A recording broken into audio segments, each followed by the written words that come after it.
Now you can see here, let's go here. So this is switch number 1.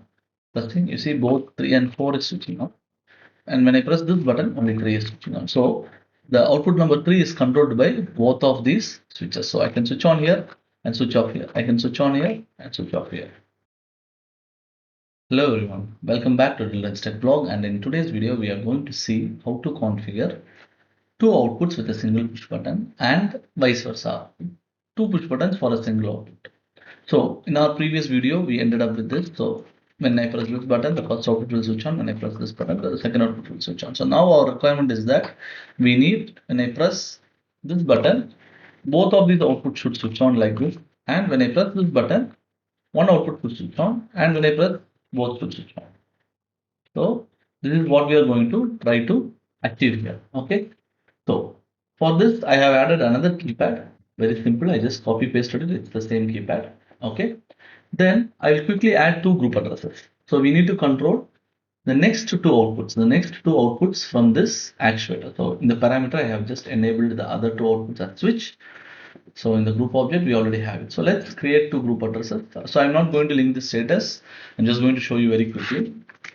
So let's say light 3 on and light 4 on. So we created two lights.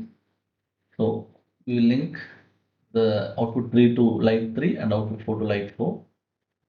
So now the actuator side is done. Now in the keypad, I need the switch object A, that is push button 1, to control both of these lights. So typically what we do is we just drag and drop this here and again this to here. So this is what we normally do. Okay. So but this is the mistake. I'll show it in a moment. So let me just download this. Let me just download this and this. And I just give download partial because I was just using it previously, but normally you should need to give download all. Quickly download. The second push button is also downloading. So now our intention is that when I press this button, output 3 and 4 should switch on. Yeah. So now it's downloaded. Now let's check. So being linked it correctly, but you can see that only output 3 is switching on. So as I said, when I created itself, it was a mistake. So I told you I will let you know how to correct this. So let's see what is the mistake we made. So let's open both of these group addresses together by clicking control, holding control and clicking these two group addresses. So here you can see one small difference that, okay, so in both group addresses, we have one output 3 and output 4, and we have the push button. So if you see on the right side, there's a sending group address, and the sending group address is only set for one of these group addresses. So let's say I want to set this group address as sending. So in this object, so right click, set sending. You can see on the first group address it got removed.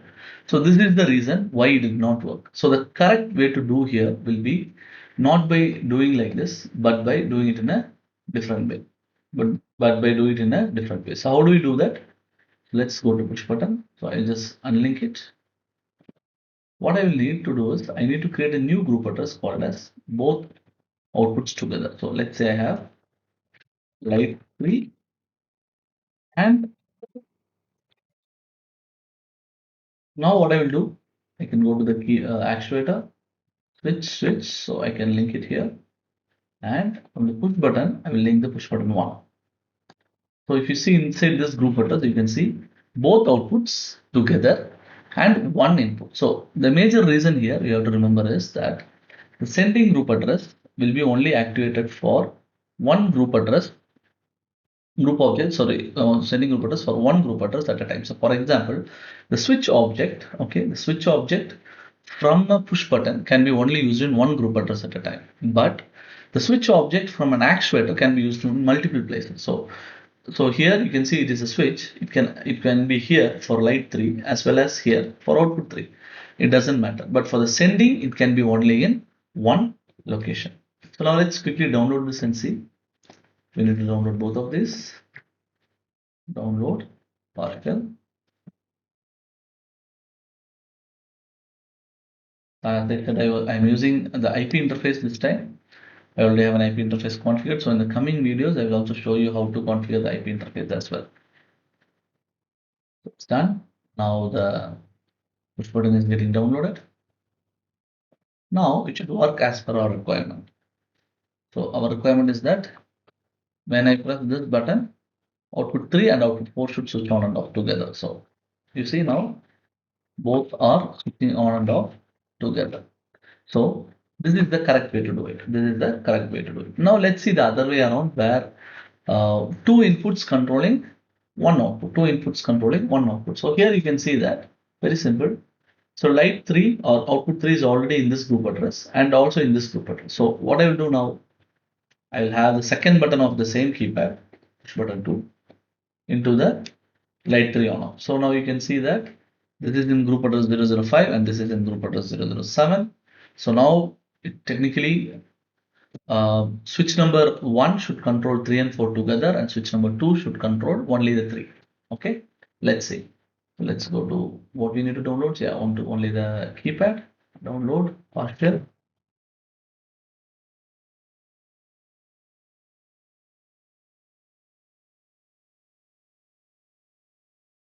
It's done. Yeah. Now you can see here. Let's go here. So this is switch number 1. First thing you see both 3 and 4 is switching on.